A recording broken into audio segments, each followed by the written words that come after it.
local ou criar toda uma nova arquitetura de internet, que é como é o caso do projeto Balbáxias, aqui do Brasil, em que pessoas de comunidades quilombolas criaram uma arquitetura de internet voltada para comunidades com acesso instável à internet.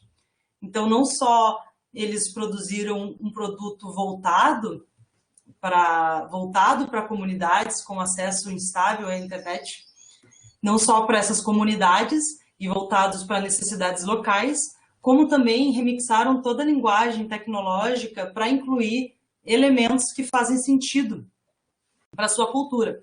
Por exemplo, o baobá, árvore que na cultura afro-brasileira representa a memória coletiva, é o nome dessa rede de internet, enquanto os macucos, que são os frutos dessas árvores, são o que costumamos chamar de servidores de internet. Então, detalhe é que esse projeto também se baseia na filosofia toda de software livre. Então, esse projeto é um exemplo do remix entre o conhecimento tecnológico e tradicional desse grupo. Bom, tendo discutido tudo isso, o próximo passo é entender como essas ideias contribuem para a participação social na ciência e tecnologia. Por isso, a última questão trata justamente do assunto e de que modo uma educação na área, baseada no conhecimento, pode contribuir para essa participação social. Bom, uma educação que se propõe emancipatória, ela busca uma participação social que também seja emancipatória. Ou seja, não se resume a participação social na coleta de dados. Ela inclui diversas etapas do processo, incluindo a definição das questões de pesquisa ou até mesmo as metodologias de pesquisa. E o conhecimento aberto ele é essencial para essa participação, pois facilita a criação de redes que geram oportunidades para o engajamento público no desenho dessas pesquisas, na condução e na definição de questões de pesquisa. Mas também porque essas redes e ferramentas não são propriedade de ninguém, são coletivas, por serem abertas. Então, é importante porque também, considerando o atual cenário de controle e vigilância, não basta que as pessoas compreendam os valores sociotécnicos que compõem uma ferramenta, se só houverem essas ferramentas disponíveis. Então, a participação social também passa pelo desenvolvimento de tecnologias livres que façam a mediação da comunicação e da colaboração e da tomada de decisões. E sem essas tecnologias, a participação ela vai estar sujeita a ser controlada e vigiada. Então, as formas de participação social devem ir além da análise de impacto e da participação pontual na definição de agendas de pesquisa. Elas podem se estender para a própria participação nessa condução e fazer científico que eu mencionei antes. E por isso precisa ser dialógica, descentralizada e colaborativa. E envolver conhecimento aberto. Para que as pessoas possam aprender e participar da ciência, precisam também ter acesso a esses conteúdos e aos recursos e ferramentas para isso. Por isso que a produção proprietária da ciência e da tecnologia aponta numa direção contrária à participação social. E nesse sentido, não só a educação deve ser emancipatória, como a própria ciência e engenharia devem ter essa perspectiva. Então, os cientistas, engenheiros e técnicos profissionais podem contribuir para a participação social se produzirem, e quando produzem, produtos voltados para a colaboração e para a emancipação, feitos por design para isso.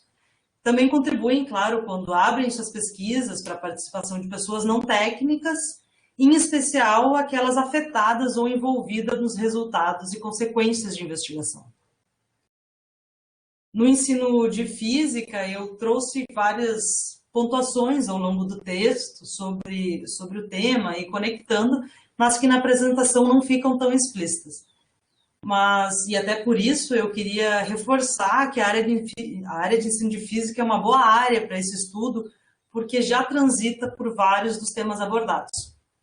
Primeiro, que a física está envolvida no movimento de código aberto desde o princípio. Foi berço do primeiro repositório aberto, o Arquivo-X, e é também campo do CERN, um laboratório de física de altas energias, que vocês devem conhecer, que está envolvido em diversos projetos de tecnologias, inclusive na licença de hardware aberto. E, né, não à toa, o CTA nasceu no Instituto de Física. Olhando por outro lado, pesquisas sobre a aplicação da metodologia freiriana no ensino de física já têm importantes frutos desde a década de 80. Como exemplo, o lançamento do livro didático, que aconteceu na década de 80, baseada na metodologia de 3 momentos didáticos, que é baseada.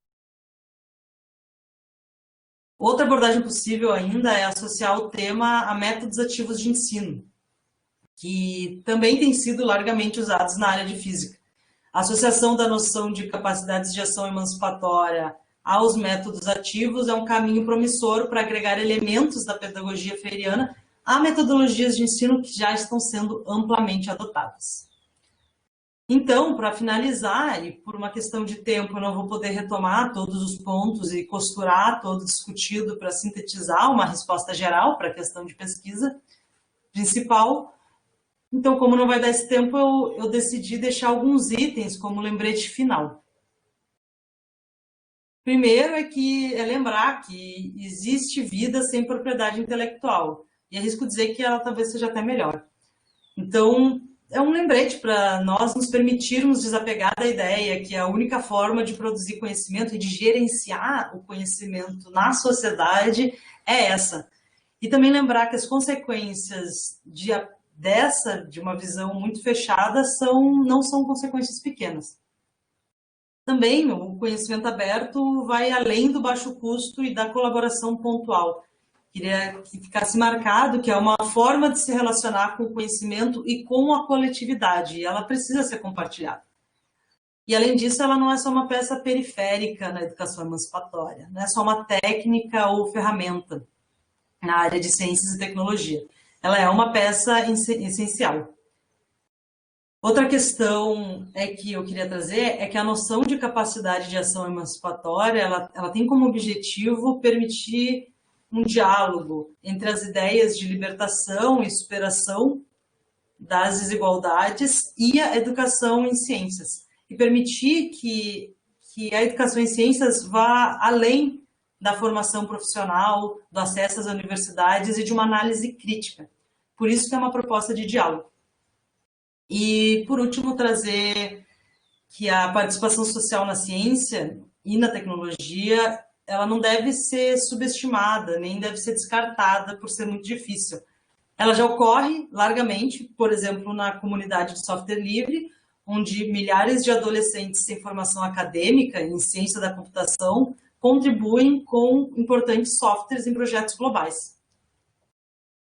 Então, por fim, eu gostaria de lembrar que, enfim, essa apresentação foi um grande resumo e as ideias trabalhadas no texto foram muito mais discutidas, com mais exemplos e, espero eu, com mais profundidade, mas que eu queria deixar em analogia à frase inicial que eu trouxe do Alexandre Oliva, que é: querem nos fazer crer que o pilar moral de compartilhar tem mais a ver com saquear um navio do que acender uma vela com a outra, e deixar meu desejo de que a educação e a ciência ela tenham mais de incêndio, de um conhecimento que se alastra, do que de um banco que acumula o conhecimento. Queria agradecer a todas as pessoas que me assistiram até agora e que ficaram aí apesar das quedas de internet, e também a quem vai ficar assistindo a banca. Queria deixar uma gratidão muito grande para meus 2 orientadores, o professor Ives e o Leonardo, que fizeram um trabalho incrível de orientação, com muito cuidado e afeto, com muita correção de crase e com muita fé em mim e na minha voz. Queria agradecer também à banca pela disposição e pelas contribuições que eu tenho certeza que virão. A todos os profs do PPG, porque são sempre muito atenciosos e engajados. Queria agradecer também a minha família, que está aqui do lado, por sempre me incentivarem a estudar e por cuidarem de mim e ficarem desesperados que não podem consertar a internet. E também pela minha extensa rede de afetos, de amigas, de amigos, que são tantos que eu não consigo nem nomear. E com isso finalizar, e é isso. Ok, obrigado, Marina. Vamos então passar a palavra agora para o professor Theo Amiel para fazer sua lição, por favor.